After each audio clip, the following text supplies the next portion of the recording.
اللهم صل عليه وعلى أهل بيته مظاهر جلالك وجمالك الذين كلامهم نور وأمرهم رشد ووصيتهم التقوى وفعلهم الخير وعادتهم الإحسان وسجيتهم الكرم. أما بعد فقد قال رسول الله صلى الله عليه وآله وسلم: ذكر علي عبادة وأفضل العبادة، حب علي عبادة وأفضل العبادة، النظر إلى وجه علي عبادة.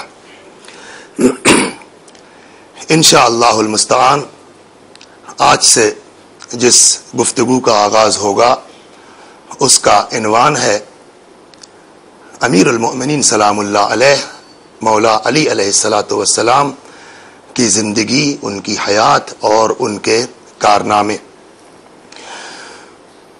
اس گفتگو کا انتخاب کیوں کیا گیا؟ سب سے بڑا پہلا سوال یہ ہے کہ اس مہینے میں اس عنوان کا انتخاب کیوں ہوا. یہ مہینہ جس قدر اہمیت کا حامل ہے، جس قدر عظمت کا حامل ہے کہ خود پیغمبر اسلام صلی اللہ علیہ وآلہ وسلم نے ماہ مبارک رمضان کی آمد سے پہلے شعبان کے آخری جمعے میں ایک خطبہ ارشاد فرمایا جس میں اس مہینے کی عظمت کا اس طرح سے اظہار فرمایا کہ ایھا الناس قد اقبل الیکم شہر دعیتم فیہ الی ضیافت اللہ. اے لوگو، تمہاری طرف ایک ایسا مہینہ آ رہا ہے کہ جس میں تم بلائے گئے ہو، مدعو کیے گئے ہو. کاہے کے لیے؟ الی ضیافت اللہ، اللہ کی مہمانی کے لیے. اگر آدمی اسی جملے پر غور کر لے کہ کس قدر اہمیت کا حامل ہے یہ فقرہ کہ اے لوگو، ایسا مہینہ تمہاری طرف آ رہا ہے کہ جس میں تم اللہ کی مہمانی کے لیے مدعو کیے گئے ہو. آپ غور کیجئے اور خود انصاف کیجئے کہ آج دنیاوی اعتبار سے اگر کوئی بڑا آدمی، کوئی منسٹر ہے، کوئی اچھا عہدے کا حامل ہے اور وہ پورے بمبئی سے آپ 4 آدمیوں کو فرض کیجئے اپنے یہاں انوائٹ کرتا ہے، تو کسی نہ کسی بہانے سے آدمی کہتا پھرے گا کہ وہ جی وہ فلاں کے اس میں ہمارے پاس وہ کارڈ آیا ہے، دعوت نہ. کیا ہے اس کی؟ ہے اللہ سے بڑھ کے کوئی ہے؟ اگر دنیاوی اعتبار سے کوئی انسان ذرا سے بھی اہمیت کا حامل ہے، اگر وہ اپنے یہاں ہم کو بطور مہمان بلا لے تو ہم ہر ایک سے بیان کرنے کی کوشش کریں گے. اللہ سے بڑھ کے کائنات میں کوئی نہیں ہے. روزے دار کی فضیلت یہ ہے کہ اللہ نے اس کو اپنا مہمان بنایا ہے. اور اس کے بعد کون سا مہینہ پورے سال میں 365 دن میں یہ 30 دن ایسے ہیں جس کے لیے نبی نے فرمایا کہ یہ وہ مہینہ آ رہا ہے جس میں تم لوگ بلائے گئے ہو اللہ کی مہمانی کے لیے. انفاسکم فیہ تسبیح، اس مہینے میں تمہاری سانس عبادت ہے. نومکم فیہ عبادہ، کسی مہینے میں آدمی سونے کا کوئی فضیلت نہیں ہے، لیکن اس مہینے میں حالت صوم میں، روزے کے عالم میں اگر کوئی انسان سوتا ہے تو پیغمبر نے کیا فرمایا؟ نومکم فیہ عبادہ، اس مہینے میں تمہاری سانس عبادت ہے. نہیں کہ صرف سانس، تم سو رہے ہو اور تمہارے نامہ اعمال میں عبادت لکھی جا رہی ہے. بجھاؤ جہنم کی آگ کو مومن کو افطار کروا کے. ایک شخص کھڑا ہو گیا، یا رسول اللہ ہمارے اختیار میں نہیں ہے، ہمارے بس میں نہیں ہے، ہم افطار نہیں کروا سکتے، اتنی ہماری اوقات نہیں، ہماری پوزیشن نہیں، ہمارے پاس اتنا پیسہ نہیں ہے. فرمایا نہیں ہے کچھ، ولو بتمر ولو بشربت ماء، کھجور ہے لے کے کھڑے ہو جاؤ. وہ بھی نہیں ہے، ایک گلاس پانی ہے لے کے کھڑے ہو جاؤ. جہنم کی آگ کو بجھاؤ اس مہینے میں مومن کو افطار کروا کر کے. تو اس مہینے چھٹے امام جعفر صادق سلام اللہ علیہ فرماتے ہیں اس مہینے کی فضیلت اور عظمت کے سلسلے میں کہ اگر کوئی شخص اس مہینے میں بخشا نہیں گیا تو پھر پورے مہینے اس کے بخشش کے کوئی امکانات نہیں ہیں. یعنی اس مہینے میں اللہ کی رحمت کے دروازے واہ ہو گئے ہیں. اللہ کی رحمت ہمیں پکار رہی ہے، آؤ اور طلب مغفرت کرو، آؤ اور اپنی بخشش تلاش کرو. اس مہینے میں اگر تم بخشے نہیں گئے تو پھر پورے مہینے بخشے جانے کی کوئی امید نہیں ہے.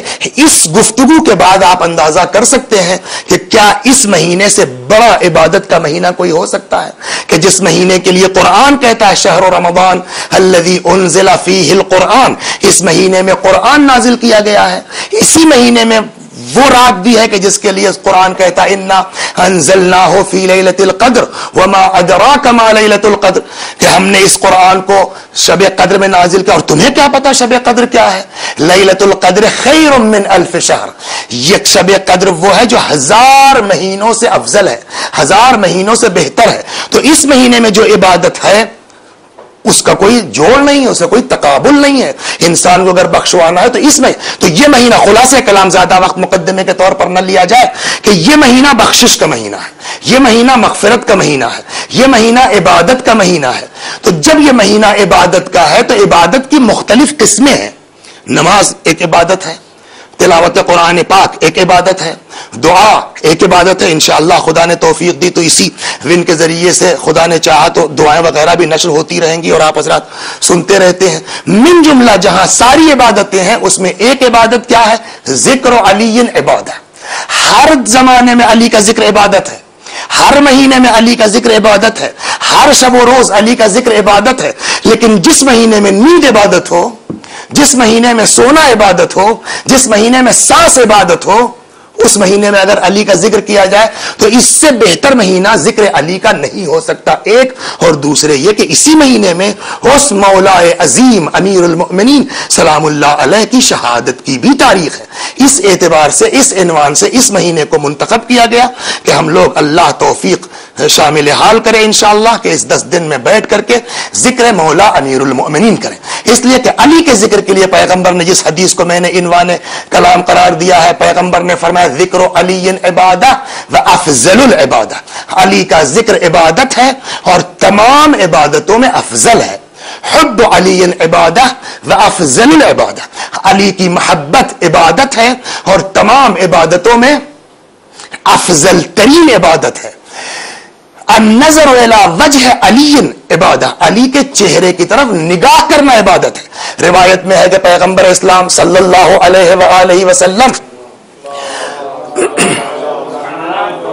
اپنے اصحاب کے ساتھ تشریف فرما تھے کہ اتفاق سے ایک شخص کا گزر ہوا۔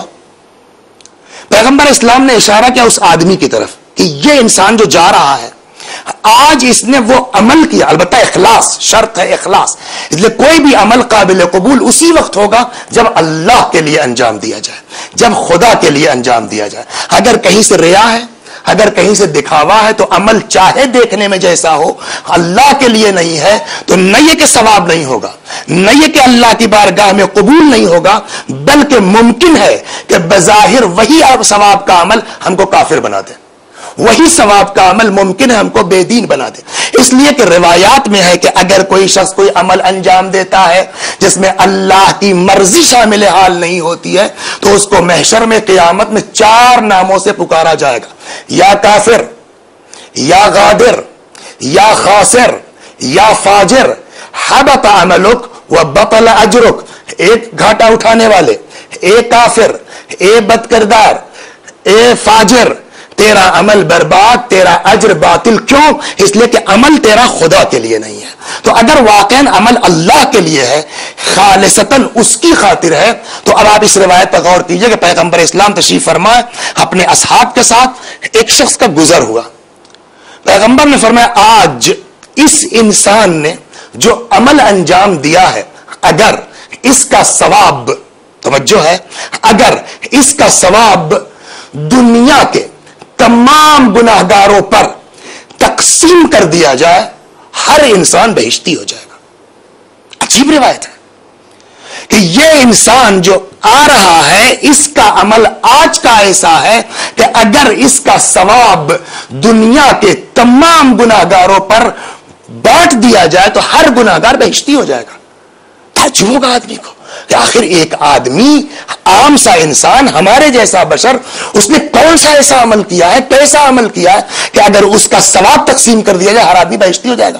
مڑ کر کے دیکھا ایک عجیب سا، دیوانہ سا، فقیر سا، پرانے لباس، کمزور، نحیف، ایک صاحب سے نہیں رہا گیا، وہ بڑھ گئے۔ بھئی تم نے آج کیا کیا ہے؟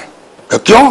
کہ تمہارے لیے رسول اللہ نے اس طرح کا فقرہ فرمایا کہ اس نے جو عمل آج انجام دیا ہے اگر اس کا ثواب دنیا کے تمام گناہگاروں کے اوپر تقسیم کر دیا جائے تو سارے لوگ بہشتی ہو جائیں گے۔